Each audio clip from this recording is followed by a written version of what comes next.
Welcome. My name is Catherine Terser. With Common Cause Ohio. This is Coffee with Common Cause.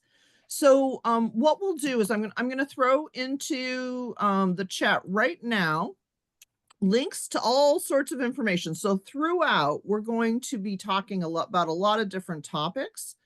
I wanted to be clear that you all know that this is to help you if you're like, oh, I really want to look at this right now. But you shouldn't feel like that's necessary, because what we're planning to do is send you a follow-up that will have the slides, it'll have the recording, and then it'll also have a link to all of the information that we discuss. And so Kelly just threw the links doc in again, and we just want to welcome you all. On top of that, I wanted to highlight that Mia Lewis, who is the Associate Director, is here today. And then we have Kelly Dufour, who's our Voting and Elections Manager. And so we broken up kind of the different topics we're going to cover. But this is what we thought we might cover. So we're going to talk about the SAVE Act. And then the next has a voting bill that is being considered at the Ohio State House. Then we're going to talk about the budget bill, or the state operating budget, which just got passed by the House. And then we're going to talk about the primary. So that's coming up quickly. Kelly's going to tell us about election protection and some issues with the e-poll books as well.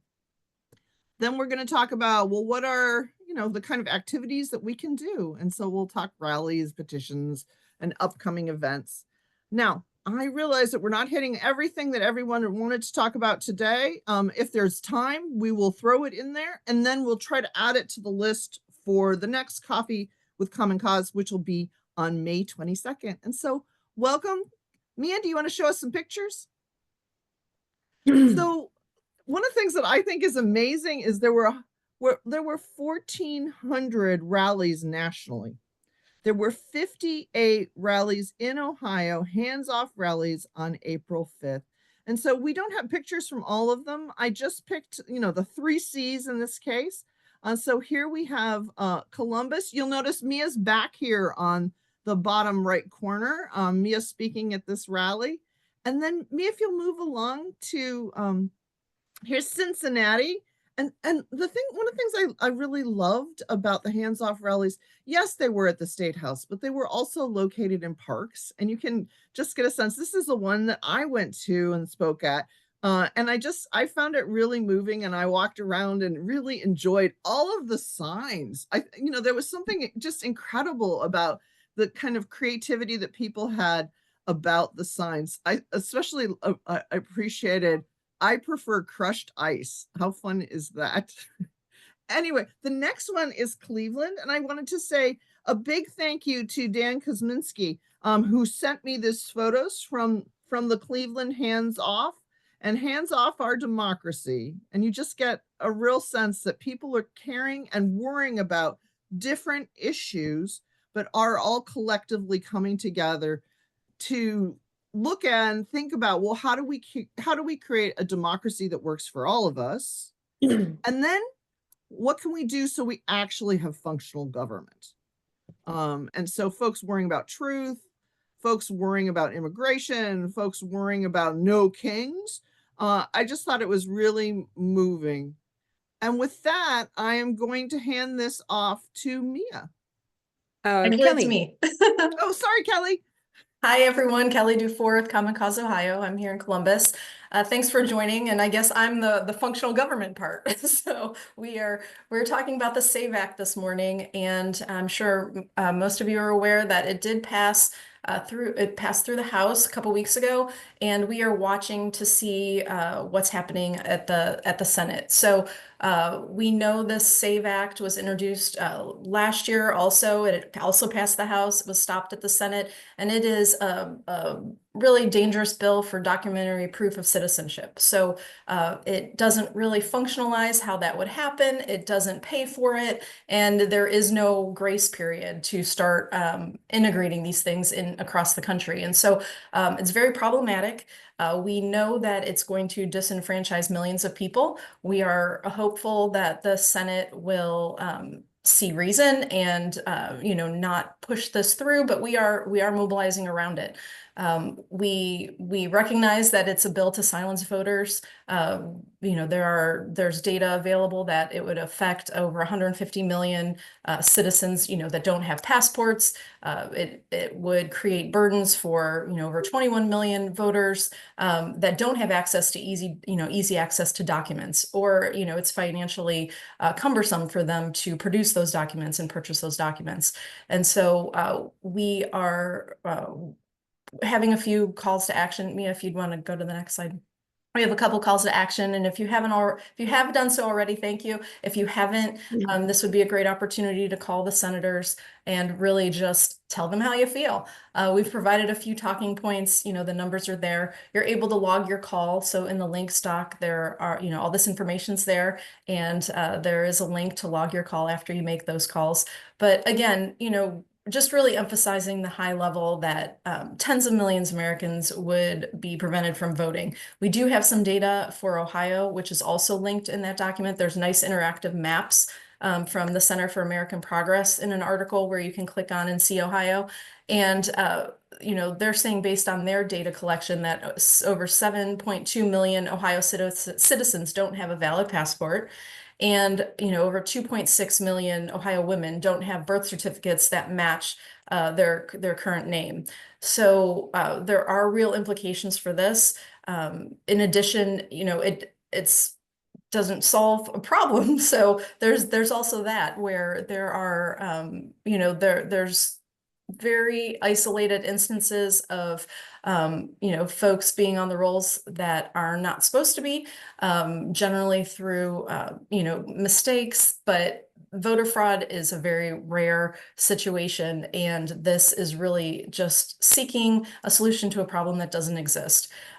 Again, there is also no federal funding. We know that federal funding has been reduced for elections already, and we don't anticipate money coming. So we have to think about how it could even be implemented at a local level with the boards of elections. So I thank you if you're able to make some calls, and appreciate all the work you've already done if you've signed petitions or sent emails and letters. Thanks. Yes. So the SAVE Act is, the voter suppression bill that's happening on the national level.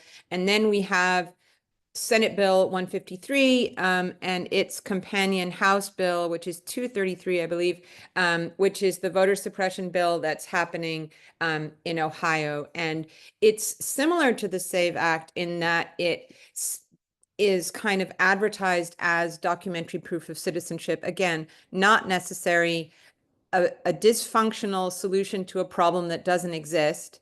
But the problem with this bill is that it's a lot more than that. It's a lot worse than that, and it's a lot more specific. The SAVE Act is so general that it's almost easier to knock down. But the Senate Bill 153 is, there's more attention to detail in it. And so in that sense, it's even more dangerous.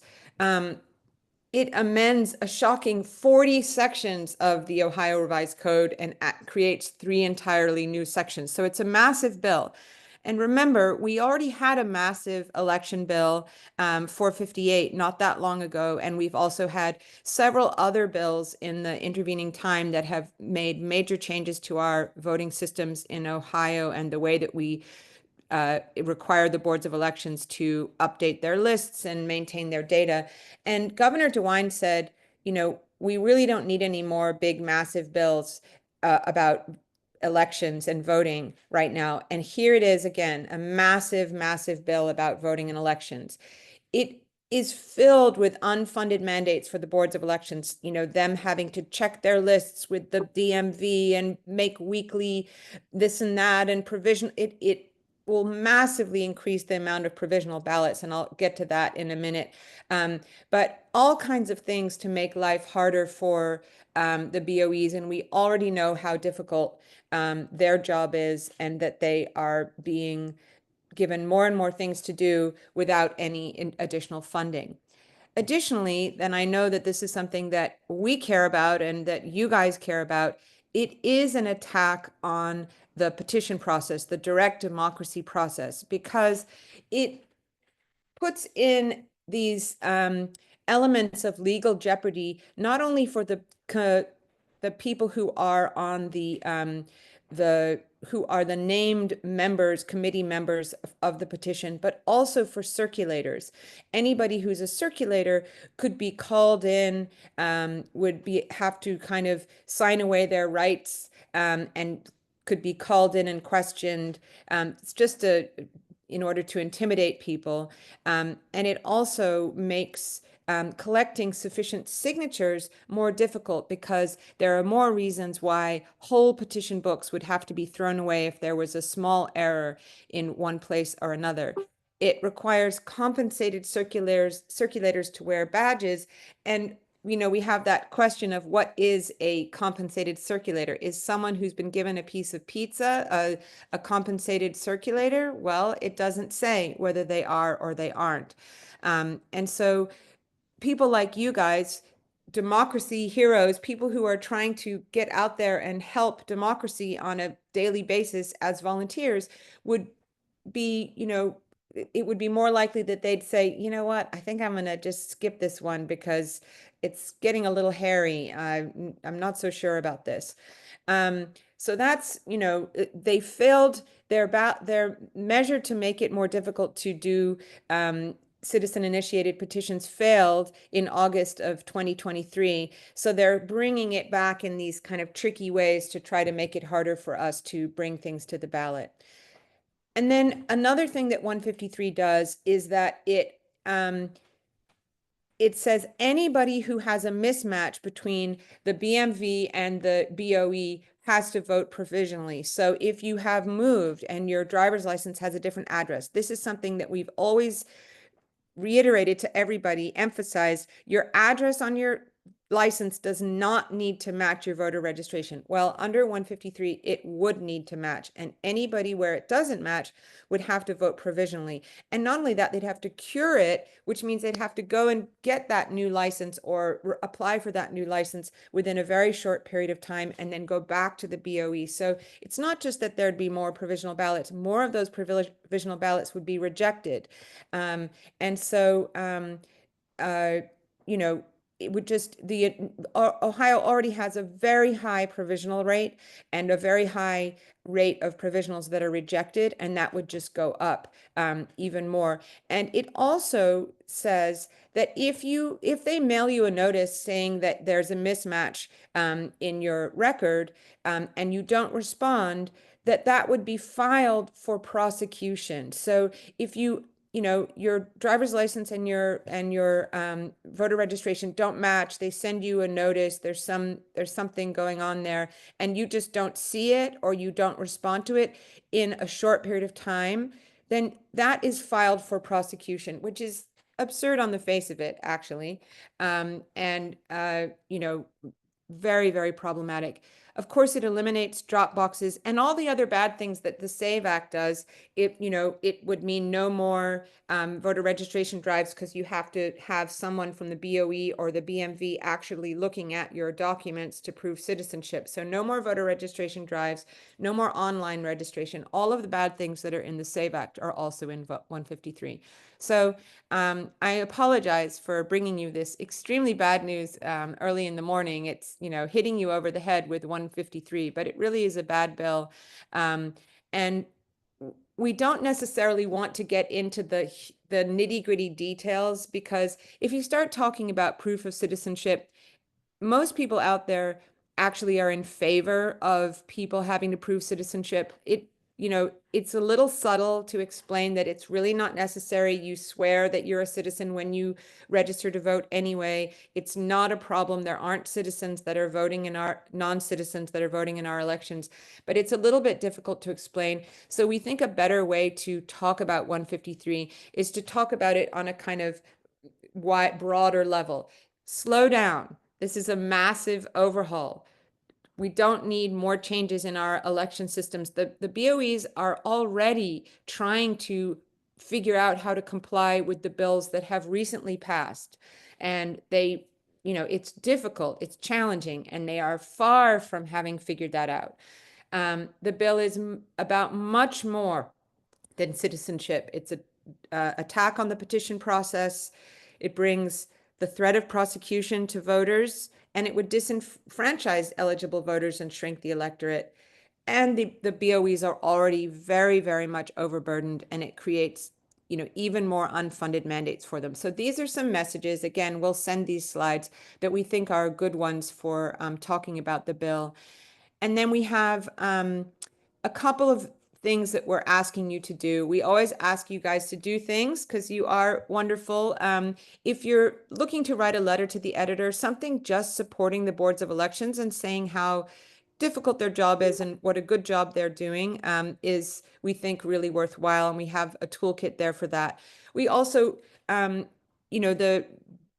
bill came up already once and is going to have another hearing. We don't know exactly when yet. And so we have a link here for you to sign up to say that you're interested in giving testimony, either in person or submitting written testimony. We really hope a lot of you sign up. It can just be a few sentences. It doesn't need to be long and complicated. And the reason that we're doing a sign up is because sometimes they do something like they announce a hearing, late in the afternoon on Friday, and then you have to get your testimony in by Monday at 9 a.m. or something crazy like that. So we're putting a sign up so that when we find out when there's a hearing, we can immediately let you know.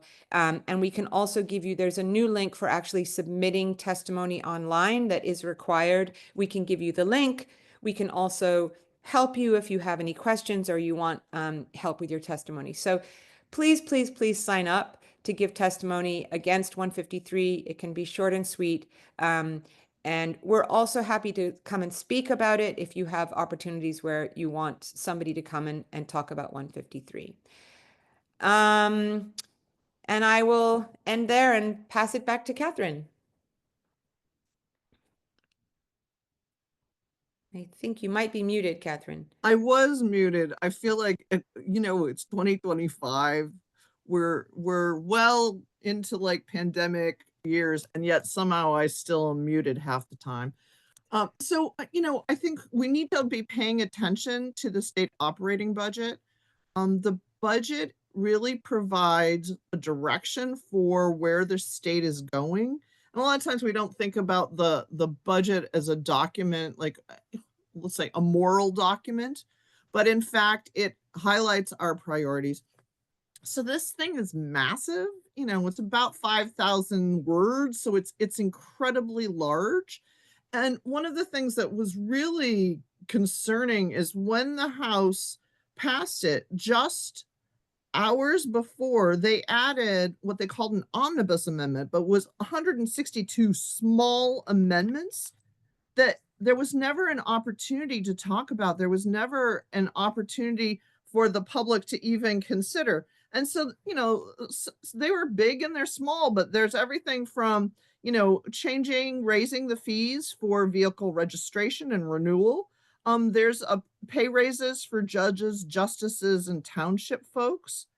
There is the elimination of voting for coroner.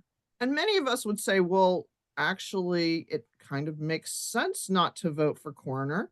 But when they don't provide an opportunity to talk about it and they put it in the budget bill, they're doing things in a really less than transparent way because, of course, the budget is about us. It's about how we, the taxpayers, have our money spent. It's about functional government. It's about how everything, kind of a vision document. The budget bill does some really problematic things. So, for example, it eliminates funding for the Ohio Elections Commission.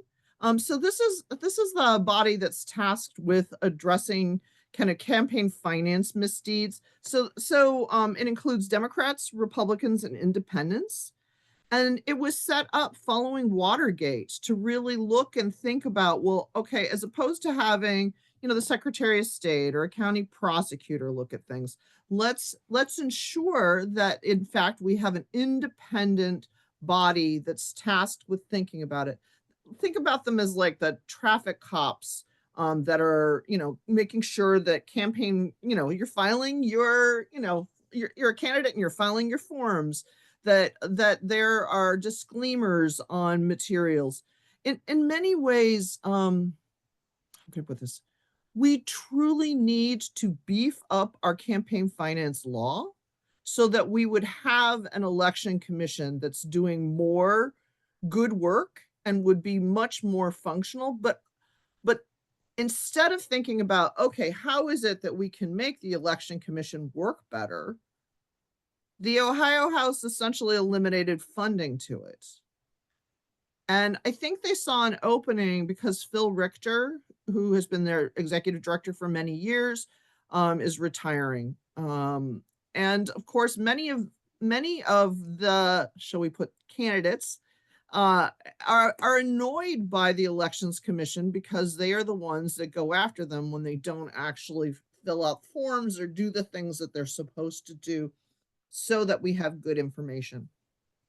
I also wanted to highlight it eliminates, this budget eliminates the implementation of the bipartisan fair school funding plan. So many of you will remember that was John Patterson, Democrat from Ashtabula in 2021, and Bob Cupp. You remember he was Speaker of the House, and before that he was at the Ohio Supreme Court.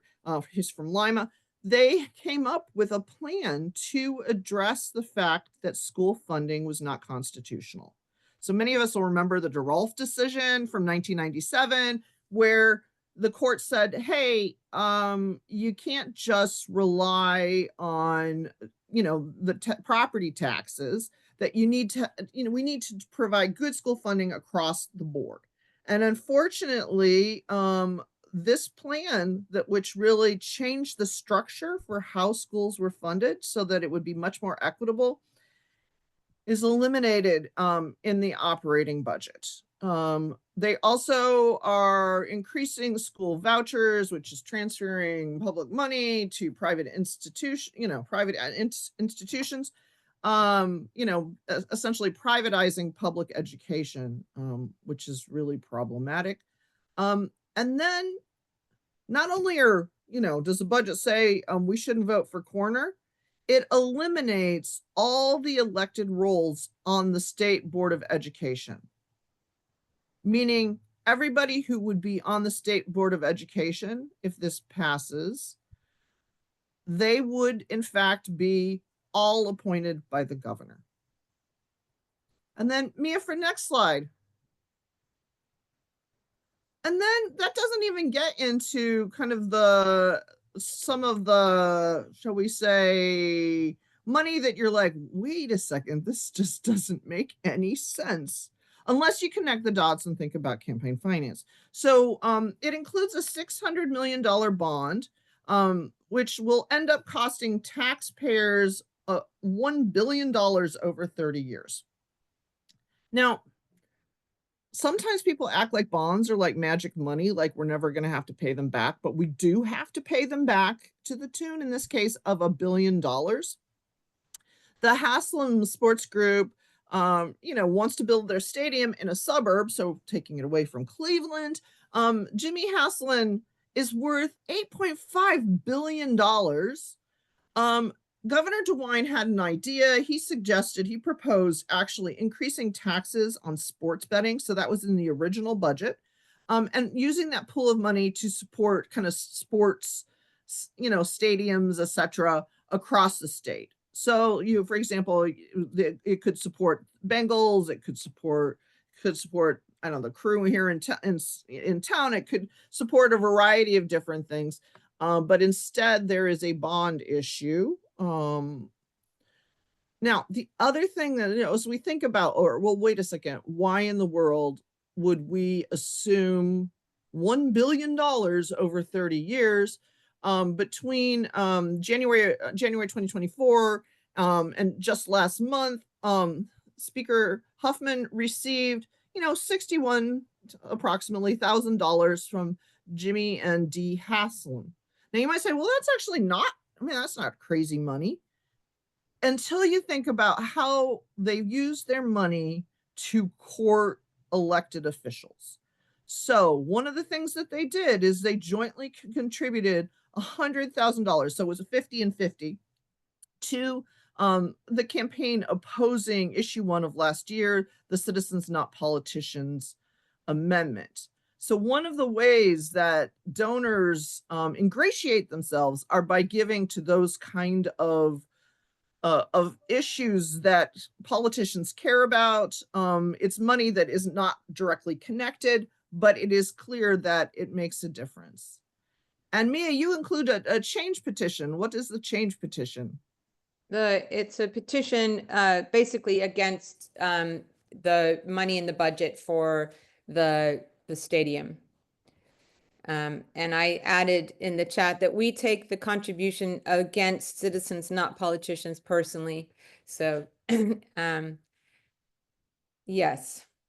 Yeah, it is. I think it's really important for us to do whatever we can to follow the money. As we're thinking about how the state is spending the money, we need to think about, well, who is influencing that process? Why is it that those of us that are concerned about a good education from our kids, have to line up and storm the state house en masse, right? where there's so much testimony and so much activity and so much letters to the editor and letters to our members, so the Senate, to the Senate members and to the House folks, calling for the governor to veto. We are at a moment where we really need to use people power. But this budget bill makes it very clear what we're up against, and actually how ludicrous it is. Yeah. Ludicrous and wrong. And certainly, how can I put this, is not one of those fiscally conservative budgets.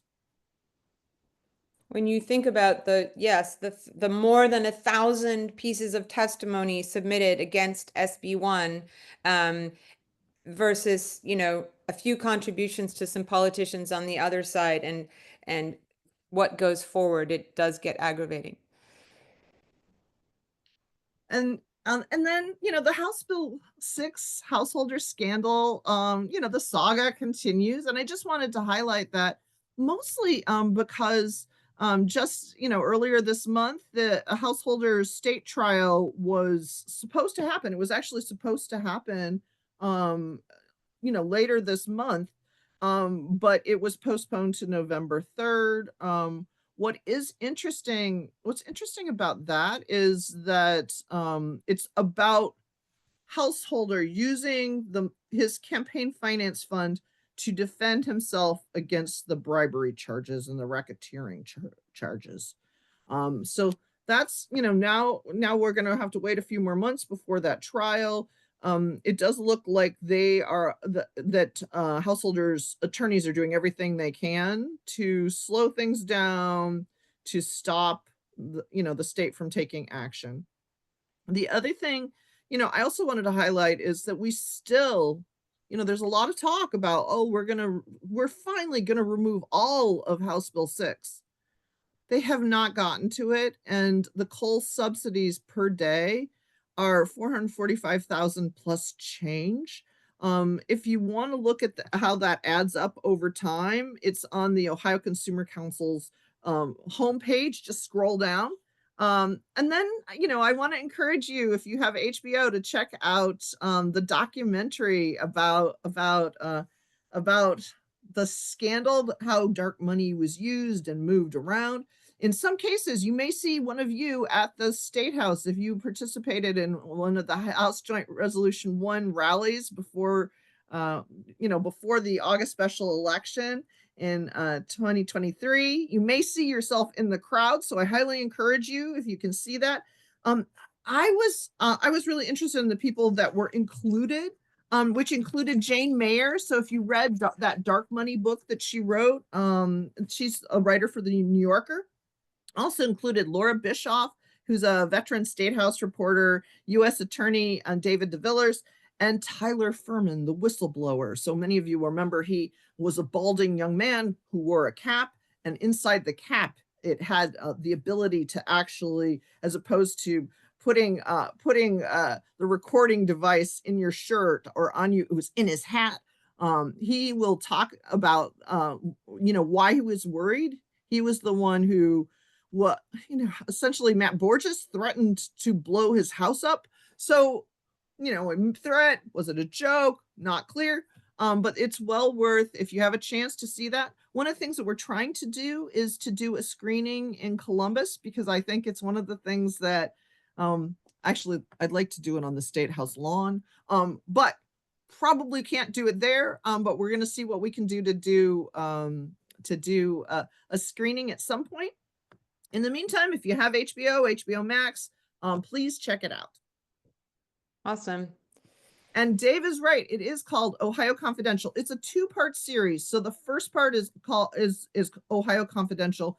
And I think it's interesting how it uses Ohio as an example of playing around with dark money to create what essentially is legalized bribery. What's incredibly hard, of course, is that we have rules against bribery, but we set up a system that enables it so that it essentially encourages people to do the wrong thing. And with that, we're off to Election Day. Back to me. So yes, in the midst of all the bad bills trying to change and turn our election systems upside down, we are in the middle of an election here in Ohio. So it is early vote. It is happening now. I did post the schedule here just so you would have the information, but generally next week is a 7:30 to 7:30, with the exception of that Tuesday, which goes to 8:30. And then we do have some weekend early vote. So the Saturday 8 to 4, Sunday May 4th would be 1 to 5. And a reminder, there is no early vote on the Monday before the election.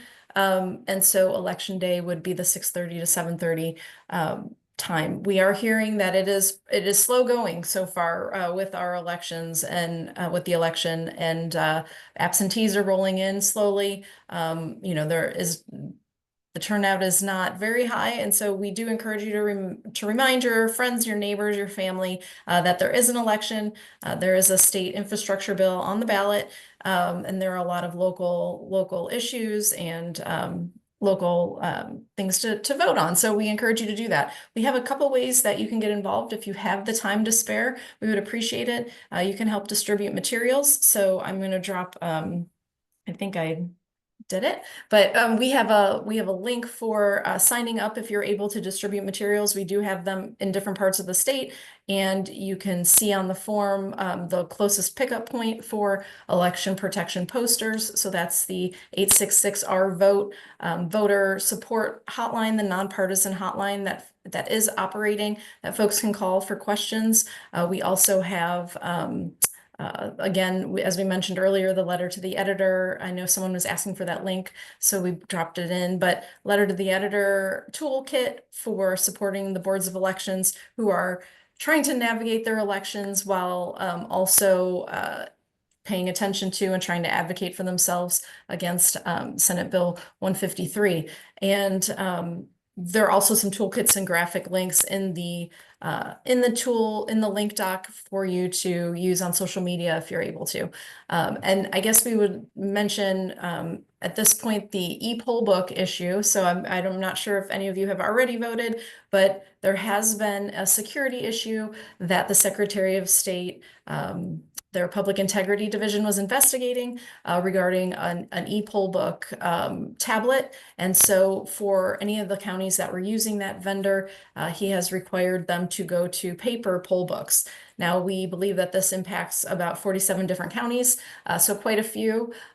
These counties have been using this vendor for more than decades and have really loved this vendor, have never had a problem. So we're not exactly sure what this situation is. We just know that the Secretary of State has required anyone using the no ink system to go to paper ballot. And so you may see a little bit of change at your when you go to vote, and you would be required, they will be using in a lot of counties, paper, which is their emergency backup plan. So we have been told that the boards of elections, are trained to use this as a emergency backup. It's just another training hurdle that they needed to work through with their poll workers and, answer questions of voters. Voters we've heard reports that voters feel like this is strange, what's going on? Why am I doing this manually at this point? And so that is something we're watching for, and something that we're asking folks to report to the 866 Our Vote hotline if they encounter issues or have questions. Yep. So we did get a question about Oh, issue 2. One, when we say issue 2, we should look at that as a reform as opposed to having issue 1, issue 1, issue 1 every single time.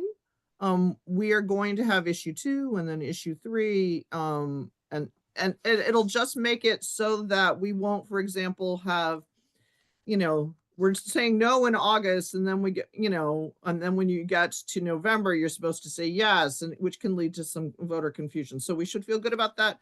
So for the bonds, these are bonds for local transportation and some state capital improvements. It's $2.5 billion. It's $250 million per year. And I think the thing that's important to remember, we just talked about a $600 million bond in the budget, and they need approval. So it's a separate thing. It's not about the stadiums, but the budget has bonds for the stadium. And this is how they want to actually, this is something we've done for years. Beginning in 1987, we've done ongoing bonds for local infrastructure. This is one where I think it's complicated because it is the way that we have funded local infrastructure for a really long time. And so saying no has serious implications for local governments. On the other hand, it's a very odd thing. It's a very odd thing when you juxtapose it to what they put into the capital budget. And why do we need voter approval for this and not for, supporting a stadium? So I encourage people, just think about it thoughtfully. It's complicated. Yep. Kelly, are we ready to move on? Yes, please. There we go. Catherine. And I'm back again. So this is one that I just, we're living in this time period, we're talking about all of these different things, and it just seemed that we needed really to take a moment to think about the fact that we're in this constitutional crisis, that the Trump administration is not doing what the US Supreme Court directed them to do. And I think it's incredibly painful to be at a point where what is rule of law? What can we do about rule of law? And we've been in this kind of position before. I just wanted to highlight that there are all sorts of different people that are attempting to take action. There's the Law Day of Action, which is going to be May 1st, and there are all of these other May 1st events. But this is one, if you were a lawyer or a lawyer who really wants to get engaged, this is, there are lawyers that are coming together in a real specialized way to address, concerns about rule of law. And then I just, kind of wanted to open it up to anybody who wanted to talk about this or had concerns. And with that, I realize we're a big enough group. It's hard to just kind of open the floor. But if you had a comment or had a thought, I do encourage you to, add comments into the chat, or just, say a few words if you wish. Put down your coffee cup and speak up.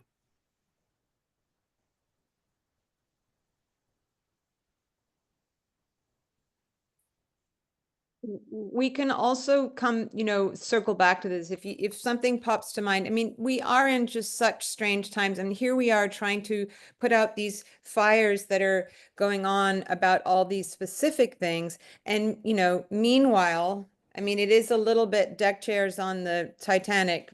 Meanwhile, these very, very large problematic things are happening. It can be a little bit hard to take in.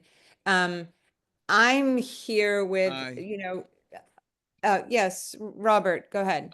Yeah, so a big picture guy, and here's my concern, and I think it's playing out here in Ohio, and um, what the Supreme Court gave the president in basically not being accountable for any action, he can commit no crime, has filtered down to people who were already tired and now they're completely disengaged. And I don't know how you fight that.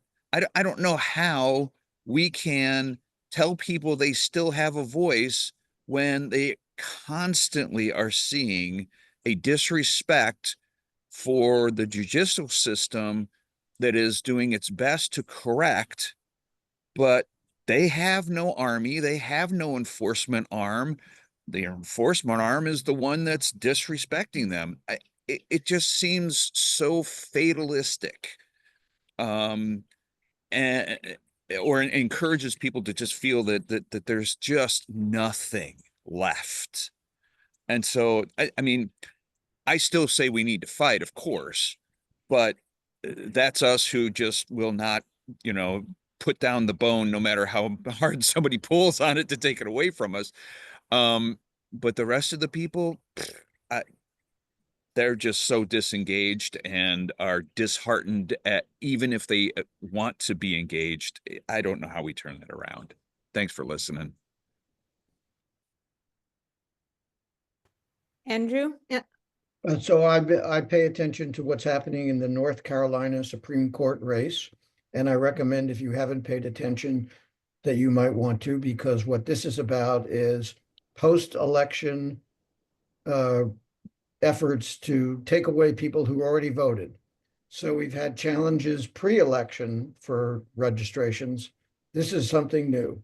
This is post-election efforts to take away people's right to vote. And it's an election which Allison Riggs is on the Supreme Court. She won by 734 votes, and the Republican is still fighting to throw out some valid ballots. And the fight continues, and it's a playbook for what they plan to do in case other elections throughout the country are not the way they want them to be. And here we are, the election was in November, and here we are in April, and it's still not done. So stay tuned and tune in. 100%. It's very scary. That fight is still going on. And, you know, I think we're all, I think when people have, you know, no shame and there's no kind of moral or ethical boundaries that contain them, then we're all at a disadvantage because we are contained by those things. And we have been raised our whole lives to think within those boundaries. And we just, you know, but I will say that there is a large contingent of people who do care. I mean, when you had 5 million people come out on April 5th, that does mean something. Of course, it's not an end in itself, but there are a lot of people trying to figure this out. There's a lot of good people trying to figure out what do we do and who do care. It's really challenging. Is anybody else want to jump in? Yeah. Wenda. Yes. Hi there. There is a blueprint for revolution. This is a marvelous book. My book club read it a few years ago. It's Blueprint for Revolution, How to Use Rice Pudding, Lego Men, and Other Nonviolent Techniques to Galvanize Communities, Overthrow Dictators, or Simply Change the World. It is a brilliant book by a Serbian political activist who helped overthrow Milosevic. So I highly recommend it. It's a fun read, and it says things such as you need to build community, you need to make to massage, kind of build the pillars of society. The media, support them. The industries, support them. Join, let it be known that businesses are suffering too. Maybe not the super big ones, but, and the law enforcement, the military, you find allies everywhere, and you build shared values, and you use a lot of creativity, like rice pudding and Lego Man. And you go back to Saul Alinsky's book, a classic book from the early 1970s. I forgot the name. Rules for Radicals. How in Cleveland, when there was a housing crisis, landlord thing, some people actually got creative enough to carry toilets into City Hall years ago. So even though things are falling down, we can actually have some fun and make new friends and go places. I went to Washington, D.C. on April 5th, and I felt kind of guilty because I had so much fun at that protest. But that's all. Well, all right, we're gonna have fun. We're gonna make friends and go places. I mean, it is true that it is galvanizing to be out there with people that feel the same way and that care, and we have to put our heads together and think how we can do more and persuade more people. I think it's all the things. It's the gentle persuasion, it's the anger, it's the community, it's the poking at the specifics, at the general. It's all of the things.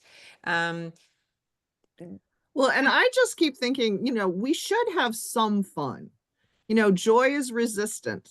Mhm. Like Sure. we should be thinking about coming together and being joyful about seeing one another and take joy in our resistance. So I'm going to move us on because I'm always looking at the clock, if that's okay. We're going to come back to the big rallies in a second, but my next slide here is actually, it's about getting out your clipboards again. Now, we don't know, there may be more local initiatives going on, but we wanted to tell you about one in Columbus anyway, and a couple of other things. So in Columbus, there are currently people with clipboards out collecting signatures for the Columbus Safety Collective campaign. And what that is, it's an effort to establish a non-police response for when people call 911 and there's somebody in crisis, a mental health issue, something which does not need a police response, but does need a response. And so this is an effort by the community to create something that will make for safer outcomes and better justice for everybody in the community. So, if you're interested in collecting signatures, there are trainings weekly. These signatures have to be collected by the end of June. So we have a short period, basically 2 months right now to collect. They're looking to collect about 50,000 signatures of people who live in the city of Columbus. So it's very specific, a short timeline. It would be a win-win for everybody. The police are not against this idea. It's an idea that, the time has come for this, and they really need people to help out. So this is a positive thing that you can do. I know all of you are experienced signature gatherers, or many of you are. So please consider joining that effort. And if you have questions about it, feel free to email me. I'll put my email in the chat in a minute. Another interesting article, there was a ballot initiative was narrowly defeated recently in Cleveland that would have put 2% of the budget to be for the use of that 2% to be determined by the voters. It's a really interesting idea. Take a small bit of the budget and let people decide, the voters, what their priorities are for spending that budget. So that was narrowly defeated. And so what they're trying to do is they've received some money, not from the budget, separately as a grant, and they're going to choose a neighborhood to do like a a trial, an experiment to see how well it works. So they're going to choose a neighborhood, and then the people in that neighborhood are going to get to vote to say how they want that money to be spent. It's a great idea. And if it's successful, then I think it would mean that they would go back and try the people's budget again. So there's an article there about it, and there's also a link. And again, we're going to share all of these links with you. There's a link to the campaign itself. You also may have heard that there is an effort to referendum SB1. SB1 was the very unpopular education bill that passed that ends DEI and does all kinds of other draconian things with education in Ohio. The first 1,000 signatures were submitted and are currently with the Attorney General, and he has to approve or not approve that summary language. And so once we should know, I think, middle of next week, whether that's been approved or not. Unfortunately, with a referendum, there's a time limit. When you are collecting signatures for a ballot initiative, if you don't have enough, you can decide to hold them for the next year. With a referendum, you have a 90-day window where you have to get your signatures. So basically, Yoast can approve or not approve, and all of that is eating up time. And once they finally have a summary language which is approved, it still has to go, they still would have to collect 250,000 signatures within that time window, which is getting smaller all the time. So it's a very, very difficult challenge. I think the folks who are doing it know that it's very difficult, but it's also a noble effort. It's citizens saying, we don't accept this bill that was passed. It was forced on us. We are going to fight against it. So if you see an opportunity, there's a link there to the campaign. If you want to get involved, if you want to sign the petition, that's a very good thing to do. So it's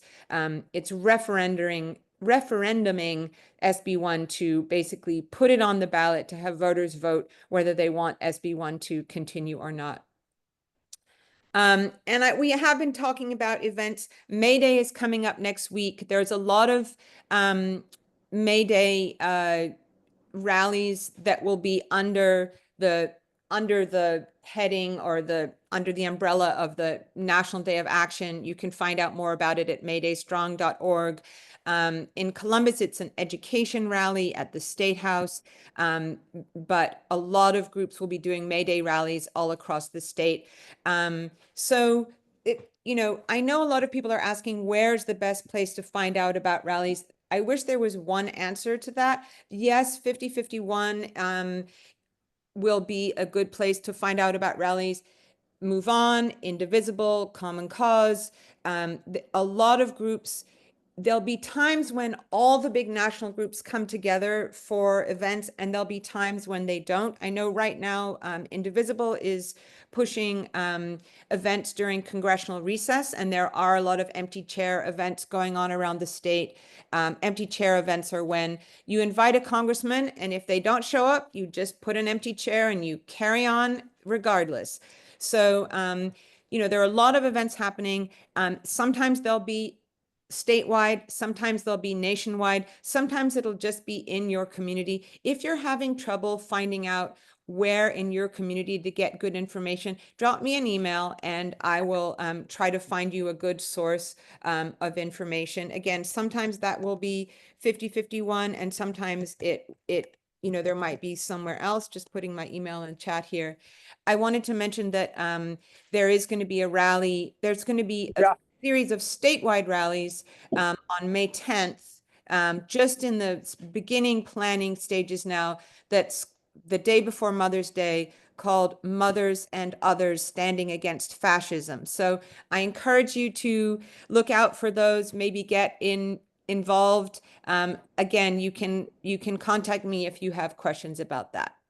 And now I'm turning it back over to Catherine for the 2 minutes of upcoming events. Well, I was going to say, I really appreciated Bill's comment here. I'm dedicating the rest of my life to doing this for the sake of democracy, not oligarchy, not autocracy. So there are kind of the traditional events here. You know, we talked about the rallies. I highly encourage you to check out, this is the Brennan Center for Justice's first 100 days. This is something that is online. And so, you know, please check that out. We have all the rallies on May 1st, as you know.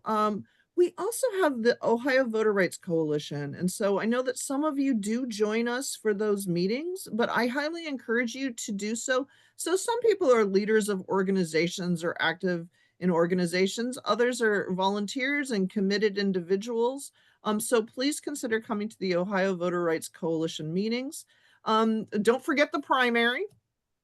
We do have a Fair Districts huddle on May 14th.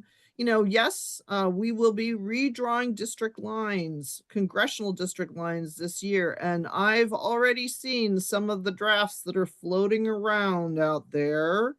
And yes, what I'm saying is we are going to need to use all our people power to get good maps.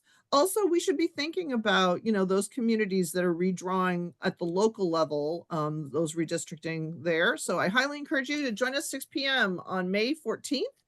And then our next Coffee with Common Cause is on May 22nd. And oh, and Jeff, I might have gotten the BISC one wrong. Ballot.org does sound right. So there was a question in the chat that was about, well, where do I get all of the different things that are happening?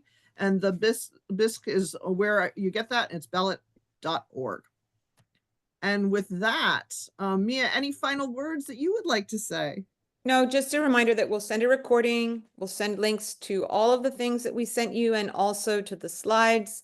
And we very, very much appreciate you being here. We know it's overwhelming. We're overwhelmed as well, but we are together. We are in better shape than by ourselves. And we learn from each other and we keep on going and we inspire each other. So thank you so much for being here. And please reach out. Like if you have things you'd like us to cover. I wish we were all in the same space together. So one of the things I've been thinking about is doing some coffees in different locations. So if you would like to have a coffee in an in-person actual coffee shop, please send a note to me or to Mia. We'd love to get together and actually have more of a conversation. Kelly, any final words? Sorry, I was muted also. No, thank you everyone for coming. It's been great to see everyone and hopefully everyone can get out and enjoy the sun. Thank you, guys. See you soon. Happy spring. Be well. Keep in touch. Thank you, everybody.